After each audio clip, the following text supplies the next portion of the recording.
I think it was our first summer living in Guadalajara when the youth group from our church and one from another church got together for a week-long camp at the beach, at a place called Boca de Iguana in Tenacatita Bay. I was invited to go and help out. There were about 100 kids, and it was awesome. An amazing young magician went and performed incredible magic tricks on the beach. There was a huge crocodile named Pancho in a swamp just behind where we were camping. Locals told us he was harmless, even though he had recently eaten a small dog that got a little too close. All the young people were having a blast, swimming, boogie boarding, snorkeling, rock climbing, and exploring the coastline of the tropical Pacific coast of Mexico. Campfires on the beach, great times of worship and Bible study. It was everything a Christian youth beach camp should be.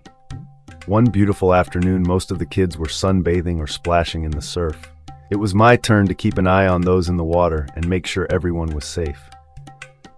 For being in a bay, the waves rolling in were still huge, some up to 8 feet easy, which was great for surfing and boogie boarding.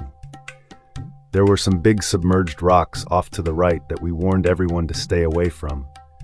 Some kids were getting close to them, and I was about to go warn them when I heard what sounded like a call for help in the other direction. I looked and saw a young man swimming out way too far, and he seemed to be in distress. I didn't think twice. I ran into the surf and started swimming out toward him. I was in pretty good shape and a strong swimmer, so I made it out to him in a few minutes. I asked him if he was okay. He clearly was not. He was exhausted. The water was quite deep there, and he told me he was trying to swim in to shore, but the current held him back, no matter how hard he swam. I urged him to swim with me and assured him we could make it, but he had no strength left. I was no lifeguard, but I tried to pull him toward shore. But he was right, the current was too strong, and now we were both stuck in a powerful riptide. I think I knew that you are supposed to swim parallel to the shore until you clear that strong undercurrent, and then swim toward shore. We tried that, but were not making much progress. Now I was getting tired and more than a little worried. I waved and called out to anyone on the shore, but no one paid us any attention.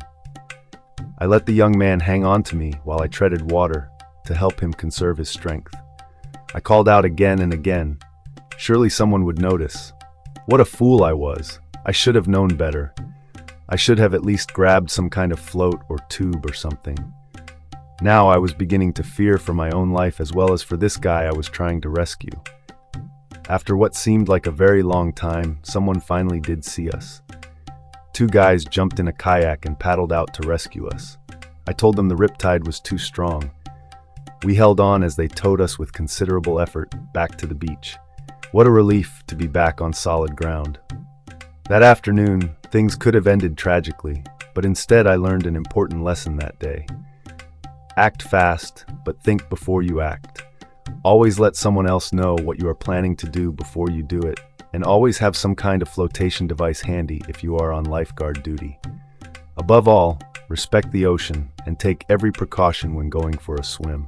We warned the other swimmers to stay away from that area, which had the strongest riptide I had ever experienced. I was embarrassed and humbled by my own foolish failure.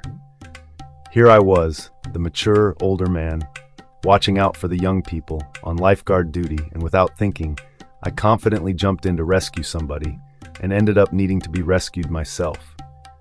How many times in this life do we jump into something with good intentions, but without being prepared, or without considering the risk, the danger, or our own weakness and vulnerability, and end up in a desperate situation where we are out of our depth and in need of help? I have been there quite a few times, I am ashamed to admit. Sometimes we find ourselves stuck or trapped in a whirlpool that is pulling us under because of our own impulsive actions. We weren't looking for that place, but we found it, and now we need help. Fortunately, God's grace is greater, and His power is made perfect in our weakness if we just call out to Him to be saved. Thank you so much for listening to this true story from Memoirs of Mexico.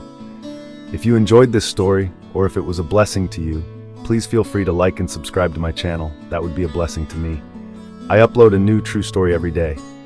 If you like to read, you can also order Memoirs of Mexico in paperback or ebook, on Amazon.com. There's a link in the description. Thanks again for listening.